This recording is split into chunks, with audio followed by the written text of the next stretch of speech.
My name is Patrick Redfern from EO Orange County, and you're watching EOtv.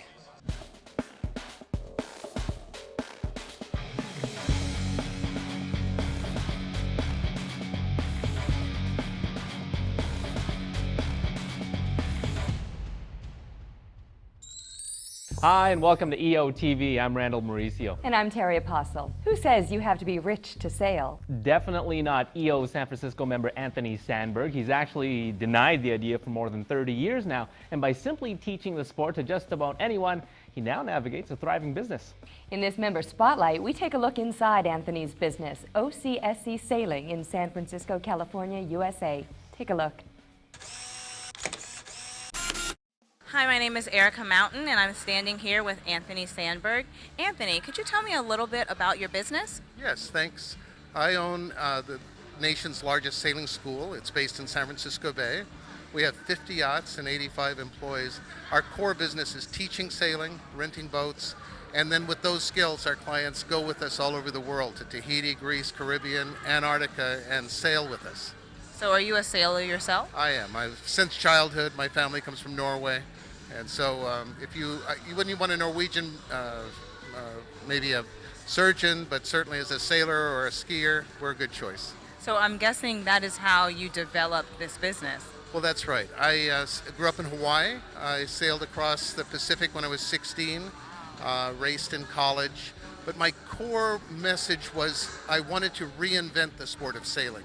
Typically people think of sailing and they go, well, that would be nice, but I could also own a string of polo ponies. I mean, it's considered expensive, difficult to learn all of those things. And I said, let's make it like tennis or golf or skiing. So we have magnificent yachts, we have great instructors, and adults can come with no experience and in a few weeks be sailing boats and work their way up to the best and biggest. So how do you market to your clientele? Well, you know what's interesting is we do zero advertising. So we take care of our clients in exquisite ways, and we are not a community, we're not a commodity, we're a community. Our whole focus is bringing people together. It's not enough to be electronically connected with thousands of people.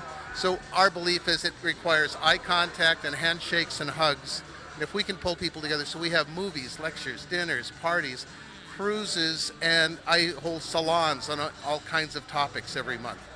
People can come to many of these things for free, but they have a positive association with it, and they may not be sailors, but I bet their community will know that this was a pretty interesting place they visited. So then how do most people find you then? Well, we certainly are on the web. So it's, I don't think you're in business unless somebody Googles and says, hey, I think I want to go sailing. You touched on it a little bit, but what else do you do in order to really make your customer feel welcome once they come? Boy, isn't service just so lacking in this culture and so well responded to when they find it. So from the first experience, first of all, we don't have salespeople. We have what we call managers in the club and sailing instructors. Somebody comes in wanting to sail, we're not really the right choice for everybody. So we try to be a coach. Many of my competitors benefit by our saying, boy, the kind of sailing we do is not what you want. What I'm talking about is San Francisco Bay is windy and wild and challenging and exciting. And if you go to a great ski resort and you want to learn how to do the Black Diamond Slope, well, you want to go to the right place. We're the right place for that kind of rigor. But if you want a very easy time and you want light winds and warm water, go to San Diego, go to some other places. And so we'll talk to people. And so that's so unusual right off that people aren't trying to sell you. So my guidance to all my staff is, let's not make a sale, let's make a friend. Let's find out who they are, what they want. And there's an easy series of steps to get into the experience. Come down for a lecture, go for a boat ride, make some friends, see what it feels like. It's a big decision taking up a new sport. So it's that process.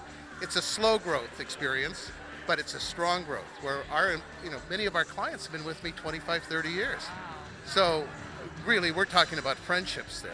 So I think that's the key. We're building a community.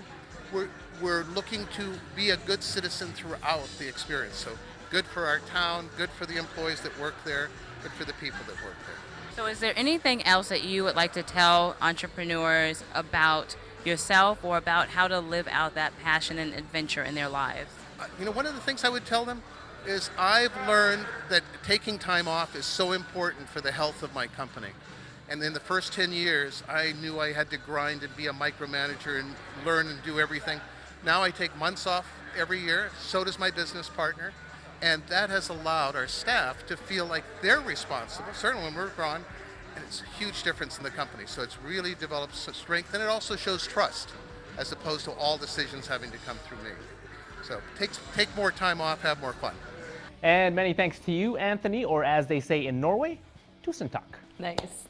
We actually caught up with him at the recent EO Texas University, and we'll have more highlights of the event next time on EOtv. Yep, until then, remember, it's not the ship so much as the skillful sailing that assures a prosperous voyage. See ya. See what I did there? Sailing, planes. I like it.